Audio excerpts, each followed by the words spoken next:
ეს სამხრე კამერები არ უკეთიათ სამართალდამცავებს, როდესაც არიან სამსახურებრივი მოვალეობის შესრულების დროს და მაშინ მიზნობრიობა რა არის ამის ყიდვის, მაშინ რატომ ხარჯავთ ამდენ ფულს, თუ ამ კამერას საზოგადოება ვერ იყენებს. 9 მილიონი ლარი სამხრე კამერებისთვის. შინაგან საქმეთა სამინისტრო პოლიციელებისთვის დამატებით 300-მდე სამხრე კამერას ყიდულობს. უწყებაში ირწმუნებიან, რომ ახალი შესყიდვის მიზეზი პოლიციელების რაოდენობის გაზრდაა.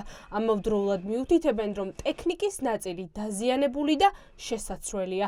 კორუფციის მკვლევარები კი ფიქრობენ, რომ ახალი შესყიდვები არამიზნობრივი ხარჯია. ყიდულობ ისეთ ნივთს, რომელსაც საზოგადოება ვერ იყენებს. სიმართლის დასამტკიცებლად ვერც ერთჯერ საზოგადოებამ ვერ გამოიყენა სამხრე ვიდეო კამერები. ამას იყენებს მხოლოდ და მხოლოდ სამართალდამცავები საზოგადოების წინააღმდეგ და ეს შესყიდვა ამ მხრივ არის ძალიან, ასე ვთქვათ,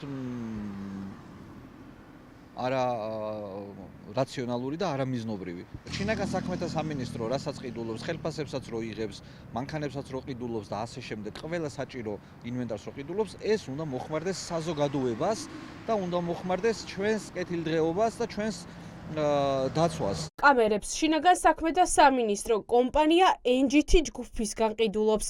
ერთი კამერის ღირებულება დაახლოებით 2000 ლარია. შინაგან საქმეთა სამინისტროებს შორის ყველაზე დიდი ბიუჯეტით სარგებლობს.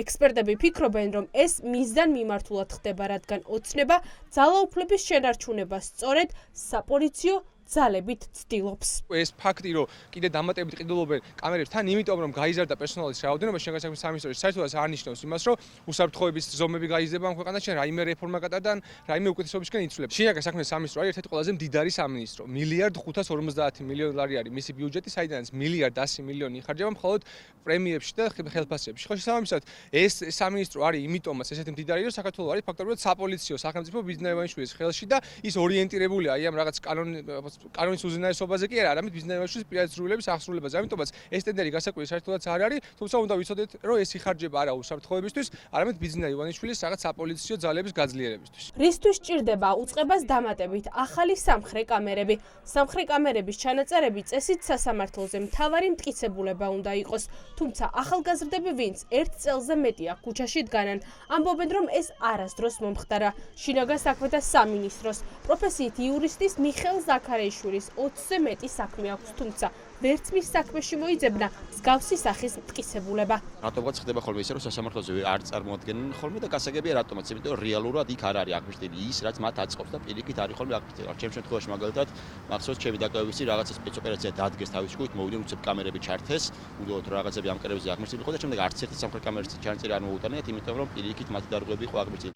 საპროტესტო აქციებზე პოლიციელები მოვლენებს ძირითადად კუთვნილი მობილური ტელეფონებით იღებენ და სასამართლოში სასურველი ვიდეო მოაქვთ. მოსამართლეს კი არწმუნებენ, რომ კონკრეტულ მომენტში მათი სამხრე კამერა ვერაფერს იწერდა, ან მანქანაში შენახული ჰქონდათ, რომ არ დაზიანებულიყო.